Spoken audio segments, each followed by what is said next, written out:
नमस्कार मित्रों, आर्या टीवी के इस आध्यात्मिक चैनल पर आपका पुनः स्वागत है। आज के इस नए एपिसोड में हम अनाचे श्लोक के 137वें श्लोक का विवेचन सुनेंगे। तो आइए शुरू करते हैं आज का एपिसोड। आज का श्लोक इस प्रकार है। जीवा श्रेष्ठते पष्ट सांगो निगेले, परिजीव अज्ञान तैसे चिठेले, देहे बुद्धीचे कर्म खोटे टळेना, जुने ठेवणे मीपणे आकळेना। मराठी भावार्थ ऐकूया। समर्थ रामदास स्वामी या श्लोकात सांगतात की जीवा श्रेष्ठ ते पष्ट सांगोनी गेले, म्हणजे जे श्रेष्ठ ज्ञान आहे ते साधकाला सहज समजावून सांगितले गेले, मात्र परिजीव अज्ञान तैसे चिठेले, म्हणजे अज्ञानाच्या अंधकारात असलेला माणूस ते समजावून घेत नाही आणि त्याचे हृदय ते मान्य करत नाही। स्वामी पुढे सांगतात की देहबुद्धीचे कर्म खोटे टळेना, म्हणजे शरीराची बुद्धी आणि कर्म चुकीची असतील तर त्यातून वाईट परिणामच होतात, हे टाळता येत नाही। जुने ठेवणे मीपणे आकळेना, याचा अर्थ जुने वाईट विचार आणि कर्म सोडून नवीन मार्ग स्वीकारण्याची आवश्यकता आहे, पण या माणसाला ते समजत नहीं। आइए हिंदी भावार्थ सुनते हैं। रामदास स्वामी इस श्लोक में कहते हैं कि जीवा श्रेष्ठ ते पष्ट सांगो निगेले, इसका मतलब है कि जो सर्वोत्तम ज्ञान है वह समझाने के लिए सरल रूप में दिया गया है, लेकिन परिजीव अज्ञान तैसे चिठेले का अर्थ है कि अज्ञान में डूबा हुआ व्यक्ति उसे समझ नहीं पाता और नहीं उसे अपनाता है। स्वामी आगे कहते हैं कि देह बुद्धि चे कर्म खोटे टळे ना, यानी शरीर और बुद्धि से जो कर्म किए जाते हैं वे गलत होते हैं और ऐसे कर्मों से बचा नहीं जा सकता। जुने ठेवणे मीपणे आकळेना, इसका अर्थ है कि पुराने गलत विचारों और कर्मों को छोड़कर नए रास्तों को अपनाने की जरूरत है, लेकिन यह व्यक्ति को समझ में नहीं आता। आइए विवेचन सुनते हैं। उपदेश करते समय जो भी चीजें मनुष्य के हित में है वह श्रेष्ठ लोगों यानी बड़े लोगों संतों द्वारा बिल्कुल स्पष्ट रूप से बताई गई है। श्लोक में श्रेष्ठ शब्द का अर्थ दो तरह से लिया जा सकता है, एक तो जो जीव के लिए हितकारी है और दूसरा जो संतों द्वारा स्पष्ट रूप से बताया गया है। यदि श्रेष्ठ शब्द का अर्थ हित से लिया जाए तो संत शब्द को हम उपयुक्त मान सकते हैं, और यदि श्रेष्ठ शब्द को संत से जोड़ा जाए तो हित शब्द को हम उपयुक्त मानना पड़ेगा। कुछ लोग अपनी महानता बनाए रखने के लिए सभी चीजों को स्पष्ट रूप से नहीं बताते, वे उन्हें उजागर नहीं करते। कुछ लोग हित की बातें छिपा कर रखते हैं ताकि दूसरों को आवश्यकता महसूस हो और वे उन्हें अधूरी जानकारी देते हैं। व्यापार के रहस्य को कोई भी नहीं खोलता, लेकिन अच्छे लोग निस्वार्थ होते हैं, उन्हें किसी भी चीज की लालसा नहीं होती। वे प्रतिष्ठा प्राप्त करने की, प्रसिद्ध होने की या कई लोगों के बीच रहने की इच्छा नहीं रखते, इसलिए उनका कहना बिल्कुल स्पष्ट और सीधा होता है। इस स्थिति में क्या असंख्य लोगों को अपना हित प्राप्त करना नहीं चाहिए? क्योंकि हित क्या है, उसे कैसे पहचाने, हित प्राप्त करने का मार्ग क्या है, साधन कौन से हैं, ये सब बहुत स्पष्ट रूप से आसानी से समझाने का प्रयास किया गया है। हालांकि यह कई बार और कई तरह से बताया गया है कि फिर भी लोग जैसे थे वैसे ही बने रहते हैं, वही रहते हैं। उनके अज्ञान और उसके कारण अहंकार है, विषयों में आकर्षण है, स्वार्थपरता है, जैसी बुराइयां जैसे जस की तस बनी है उनके मन में। कोई संत समाज को मार्गदर्शन देने के लिए आजकल सामने नहीं आता, कोई महान संत नहीं दिखता, इसलिए लोग उद्धार नहीं हो पा रहे हैं, अपना हित प्राप्त नहीं कर पा रहे हैं। ऐसा गाना बेकार है। अगर संसार में व्यापार हो रहे हैं तो यह कहना कि कोई संत अस्तित्व में नहीं है, यह बेकार है। संभव है कि हम उन्हें पहचान नहीं पा रहे हों, लेकिन यह कहना कि वे मूल रूप से नहीं हैं, यह संभव नहीं है। यदि संत हमारे सामने नहीं दिखाई देते तो भी यह हमारी परेशानी का असल कारण नहीं है। श्री समर्थ जी के चरित्र में एक घटना है।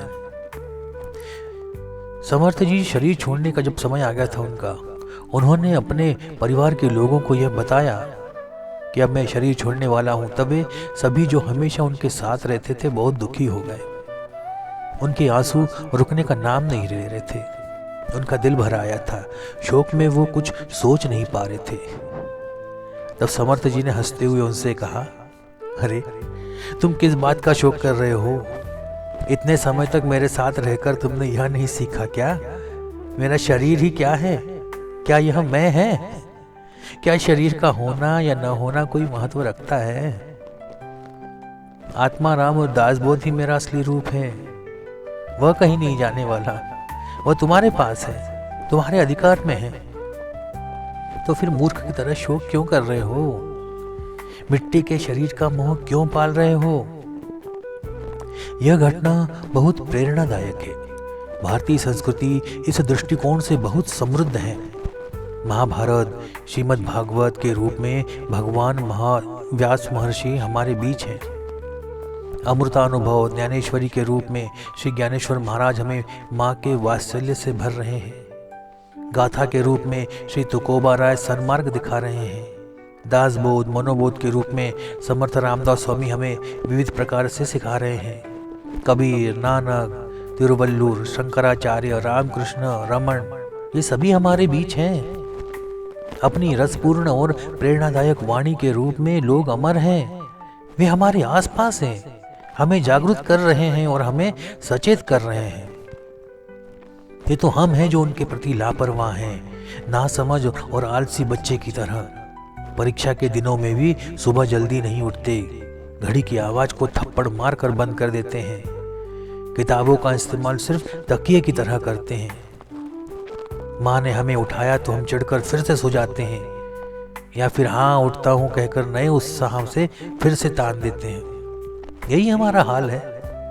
उस अज्ञानी बच्चे को नींद का मोह नहीं छोड़ता। आलस्य में भी उसे सुख मिलता है। हमें विषयों का मोह छूटता नहीं है। इंद्रियों से मिलने वाले सुख के अलावा कुछ अच्छा और लाभकारी है, यह हमें समझ में नहीं आता। हमारा देह वृद्धि बहुत प्रबल होती है। मैं तो शरीर ही हूँ और शरीर का सुख ही मेरा सुख है, यही धारणा देह बुद्धि को व्यक्त करती है। केवल देह बुद्धि से जकड़ा हुआ व्यक्ति कुछ अच्छा नहीं कर सकता, कोई भी हितकारी काम नहीं कर सकता। ईश्वर नहीं है, परलोक भी झूठी कल्पना है, पुनर्जन्म या झूठ है, ऐसा जो लोग कहना चाहते हैं उनके लिए यह तर्कपूर्ण धारणाएं हैं। फिर भी ऐसे लोग केवल शारीरिक सुख के लिए ही देखेंगे। फिर भी उनका भला होने की संभावना नहीं है। शरीर का हित जो स्वास्थ्य है उसे विचार में लेना तय किया गया है। फिर भी शारीरिक सुख को प्रधान नहीं माना जा सकता। यहाँ भी संयम, त्याग, निरंतरता, प्रयास, कष्ट किसी न किसी रूप में स्वीकार करना ही पड़ेगा। इंद्रियों को जो सुख मिलता है वह असली सुख नहीं है, यह मानना पड़ेगा। व्यक्तिगत हित का विचार करते समय भी इसे ध्यान में रखना पड़ता है। फिर जब परिवार, समाज, राष्ट्र जैसे और अधिक व्यापक क्षेत्रों का विचार किया जाता है तो संयम आदि का महत्व ध्यान में रखना आवश्यक है। लेकिन देह बुद्धि इस विचार को करने ही नहीं देती।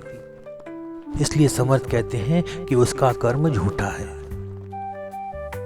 इस देह बुद्धि के कारण ही सत्य स्वरूप का ज्ञान नहीं हो पा रहा। इस देहात्मवाद के कारण ही हित की जो वस्तु है वो पहले सुनने का मन नहीं करता। सुनी तो समझ में नहीं आती, समझी तो भी बदलती नहीं। हित एक वस्तु है जो कभी बदलने वाली नहीं होती। देश काल की परिस्थितियां इसका वास्तविक अर्थ में कोई प्रभाव नहीं डालती। विज्ञान युग में भी जो सुख साधनें बदलती हैं, हित कभी नया नहीं होता। उसे कभी नया समझने की जरूरत नहीं है। हित का होना वही पुराना है। देह बुद्धि के अहंकार से उसका आकलन नहीं हो पाता। यही बात समर्थ बार बार कहते हैं। समर्थ जी ने देह बुद्धि को अच्छा नहीं माना, उसे नष्ट करना चाहिए, उसे छोड़ना चाहिए। यह मनुष्य की सन्मार्ग पर चलने की में सबसे बड़ी बाधा है।